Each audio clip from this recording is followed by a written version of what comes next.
ବିବାଦରେ ଫସିଲେ କ୍ରିତି ସନନ, ସୋସିଆଲ ମିଡ଼ିଆରେ ଉଠିଲା ଝଡ଼।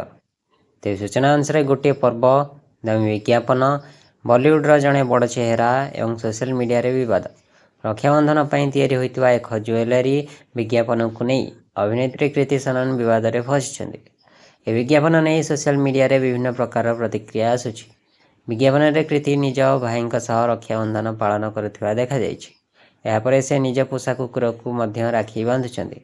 କିଛି ଲୋକଙ୍କୁ ଏହି ଅନ୍ଦାଜ ପସନ୍ଦ ଆସିଥିବା ବେଳେ ଅନେକ ୟୁଜର କ୍ରିତିଙ୍କ ପୋଷାକ, ପୂଜା ଥାଳି ନଥିବା ଏବଂ ପର୍ବକୁ ଦେଖାଯାଇଥିବା ଶୈଳୀକୁ ନେଇ ପ୍ରଶ୍ନ ଉଠାଇଛନ୍ତି। କ୍ରିତି ସନନ ଗିଭାର ରକ୍ଷାବନ୍ଧନ କ୍ୟାମ୍ପେନରେ off white bralette style blouse, cape ଏବଂ ଡ୍ରେପ୍ଡ ସ୍କର୍ଟରେ ନଜର ଆସିଛନ୍ତି। ବିଜ୍ଞାପନରେ ପ୍ରଥମେ ସେ ନିଜ ଭାଇଙ୍କୁ ଏବଂ ପରେ ନିଜ ପୋଷା କୁକୁରକୁ ରାକ୍ଷୀ ବାନ୍ଧୁଛନ୍ତି। କିଛି ସୋସିଆଲ ମିଡ଼ିଆ ୟୁଜରଙ୍କ ମତରେ ଏହି ପୋଷାକ ରକ୍ଷାବନ୍ଧନ ଭଳି ପର୍ବ ପାଇଁ ଉପଯୁକ୍ତ ନୁହେଁ। ଆଉ କିଛି ୟୁଜର ପ୍ରଶ୍ନ କରିଛନ୍ତି ଯେ ବିଜ୍ଞାପନରେ ପୂଜା ଥାଳି, ତିଳକ ଭଳି ପାରମ୍ପରିକ ରୀତିନୀତି କାହିଁକି ଦେଖାଯାଇ ନାହିଁ। ଅନ୍ୟପଟେ ପେଟ୍ ଲଭର୍ସମାନେ କହିଛନ୍ତି ଯେ ପୋଷା ଜୀବଜନ୍ତୁ ମଧ୍ୟ ପରିବାରର ଅଂଶ, ତେଣୁ ସେମାନଙ୍କୁ ରକ୍ଷାବନ୍ଧନରେ ସାମିଲ କରିବାରେ କିଛି ଭୁଲ ନାହିଁ। ଏହି ବିବାଦ କେବଳ କ୍ରିତି ସନନଙ୍କୁ ନେଇ ସୀମିତ ନାହିଁ।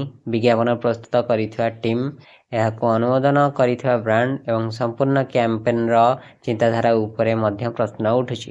ବାସ୍ତବରେ ଏଠାରେ ବିବାଦର ମୁଖ୍ୟ କାରଣ ହେଉଛି ପାରମ୍ପରିକ ପର୍ବକୁ ଆଧୁନିକ ଶୈଳୀରେ ଦେଖାଇବା, ଯାହାକୁ ବିଜ୍ଞାପନ ନିର୍ମାତାମାନେ ସାଧାରଣ ଭାବେ ନେଇଛନ୍ତି। ତାହା ଏବେ ସୋସିଆଲ ମିଡ଼ିଆରେ ବଡ଼ ଚର୍ଚ୍ଚାର ବିଷୟ ପାଲଟିଛି। ବ୍ୟୁରୋ ରିପୋର୍ଟ, ନବୀକରଣ ଟିଭି।